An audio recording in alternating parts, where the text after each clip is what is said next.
सर्वांना जय भीम, जय संविधान. भावांनो, इंस्टाग्रामवरती काही व्हिडिओ बघितले तर काही दलिंदर लोक जे बांडगुळ आहेत ते असे बोलत आहे की आता जे मराठा समाजाला आरक्षण भेटलं आहे ते फक्त मनोज जरांगे पाटील यांच्यामुळे भेटलं आहे. तर असे काही आहेत हरामखोर, त्यांना अभ्यास नसतो. तर ठीक आहे, मराठा समाजाला आरक्षण भेटलं, चांगली गोष्ट आहे, अभिनंदन त्यांना. कारण की मनोज जरांगे पाटील हे रस्त्यावरती 3 ते 4 महिन्यापासून उतरले होते, मराठा समाजाला आरक्षण मिळावं याच्यासाठी संघर्ष करत होते, बरोबर. पण जे काही बांडगुळ असं बोलतात ना येड्यासारखं, काही पण मूर्खासारखं येऊन बकबक करणार, बरोबर.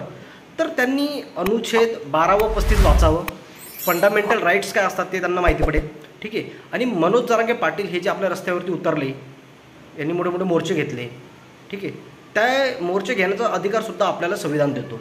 अनुच्छेद 19 आपल्याला अधिकार देतो, बरोबर, स्वातंत्र्य जगण्याचा, बोलण्याचा, ठीक आहे. तर त्यांनी अशी अपशब्द वापरू नये, ठीक आहे. आणि अधिकार हे फक्त आपल्याला संविधान देऊ शकतं. आपण फक्त लढा लढू शकतो, बरोबर. आपण जो लढा लढू ते संविधानाच्या माध्यमातून लढू शकतो, बरोबर. आणि जर आरक्षण संविधानामुळे जर नसतं भेटलं तर मनोज जरांगे पाटील यांचा मोर्चा मुंबईऐवजी राम मंदिरकडे वळाला असता ना. कारण की संविधानच एक मात्र अशी आपल्याला जीवन जगण्याची ओळख देतं आपल्याला, बरोबर. आपण काय करतोय काय नाही हे फक्त संविधानाच्या माध्यमातून होतं. तर हे भाऊचं वक्तव्य आहे, हे बघू शकता तुम्ही एक वेळेस. मराठा आरक्षणाचा निकाल लागल्यापासून आता काही बुरट सोशल मीडियावर आम्हाला शिकवायला लागलेत की तुम्हाला आरक्षण याच्यामुळे भेटलं, त्याच्यामुळे भेटलं, या साहेबामुळे भेटलं, या नेत्यामुळे भेटलं. पण त्यांना माझं एक सांगणं आहे, तुमच्या नेत्यामुळे नाही भेटलं, तुमच्या साहेबामुळे नाही भेटलं आम्हाला आरक्षण, मनोज जरांगे पाटलामुळे भेटलं आहे. आणि जर तुम्ही म्हणत असाल त्यांच्यामुळे भेटलं तर 75 वर्ष तुमचे साहेब, तुमचे नेते कुठे गेले होते? तर बघितला भावना व्हिडिओ. हे असे काही बांडगुळ आहेत जे काय करतात, अभ्यास असतो पण उगाच काही पण बोलतोय, ठीक आहे. आरक्षण भेटलंय, चांगली गोष्ट आहे, पण आरक्षण जे भेटलंय ते ओबीसी मधून भेटलं, बरोबर. तर ओबीसी काय आहे, अदर बॅकवर्ड क्लास, बरोबर.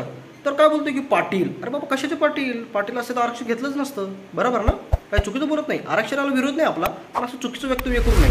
आणि महामानव डॉक्टर बाबासाहेब आंबेडकरांनी संविधानामध्ये जर 340 कलम लागू केली नसती तर आता सुद्धा मराठा समाजाला, ओबीसींना आरक्षण भेटलंच नसतं. तर आरक्षण जे फक्त आपल्याला संविधानाच्या माध्यमातून भेटतं, बरोबर.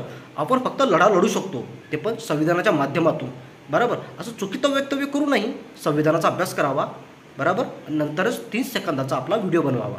व्हिडिओ कुठून बघताय कमेंट करा, व्हिडिओला लाईक करा. जय भीम आणि जय संविधान.